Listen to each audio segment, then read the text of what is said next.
Hello everyone, hope you're doing well this Tuesday evening. Please do not take anything you hear from this video as financial advice. I'm just telling you my viewpoint. Please do not make any investments based off what I say. This video takes a look at XRP sort of from the viewpoint of Ripple.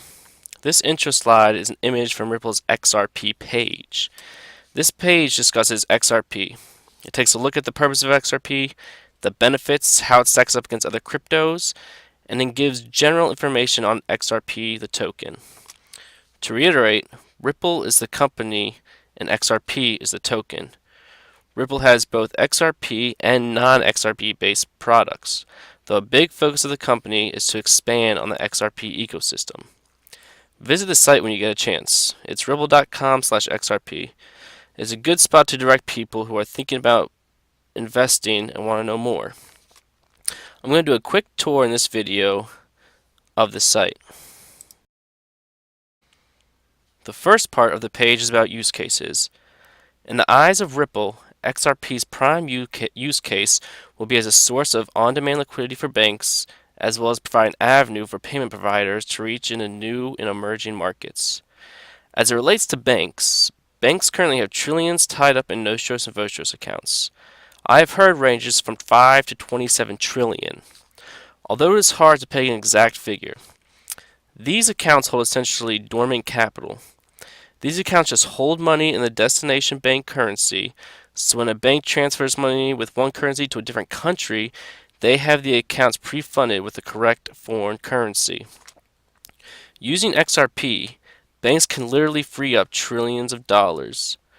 XRP can also assist in remittance companies like MoneyGram and TransferGo to offer lower fees to their customers and provide avenues into emerging markets that would otherwise be too expensive. The current system, SWIFT, is expensive and time-consuming. The same goes for international companies like Amazon and Uber. Even though they are international, there are numerous countries where these companies are not yet commonplace, like in the United States.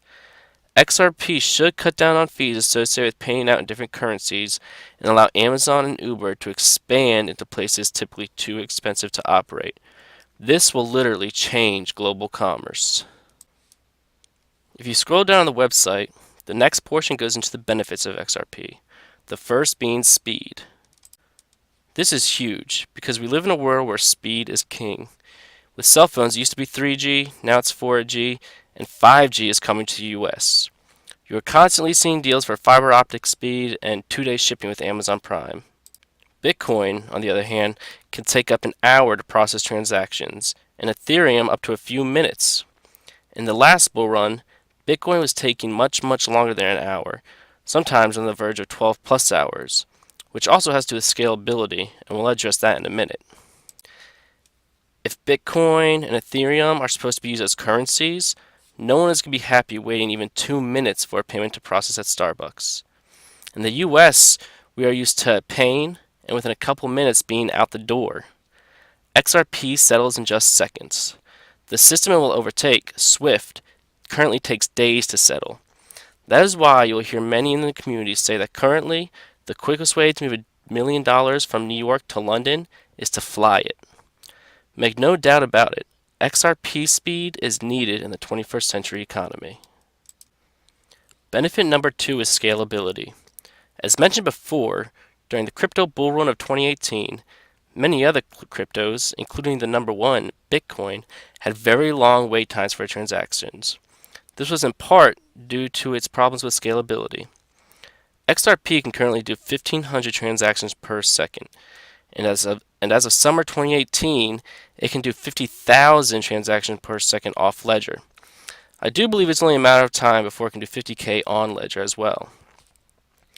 Bitcoin can only perform 3 to 6 transactions per second, and Ethereum 15 transactions per second. These will not be viable as a currency in a modern economy. I think they will have a place, but not as everyday currency. Also, I'll note, developers are working on improving these transaction per second rates for all different cryptos, but we have yet to see promising results like XRP. A lot of people use Visa at 24,000 transactions per second as a yardstick, as they are currently a leading transaction processor.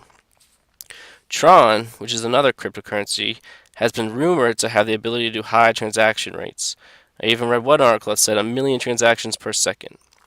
But I continue to look at the token with results and with adoption, and that is XRP. The third benefit listed is distributed. I won't go into too much detail here because I'm still wrapping my head around it, but XRP is based on proof of consensus algorithm. This means that there are distributed validator nodes across the network. These nodes must agree on each transaction of the ledger. I'm not sure how many have to agree, but a set of them must agree for their transaction to be validated. A lot of people claim because Ripple owns so many XRP, they have control. This is false. As of December 2018, Ripple controls less than 30% of the nodes. If this was proof of stake, then the FUDsters, the people who are spreading the rumors, would be correct. Because to carry out a 51% attack in proof of stake, you simply need to own over 50% of the currency. This is not the case with XRP and the proof of consensus algorithm. Additionally, unlike Bitcoin, all coins are pre-mined in XRP, so there is no possibility of a 51% attack coming from owning the majority of hash power as with the proof of work algorithm.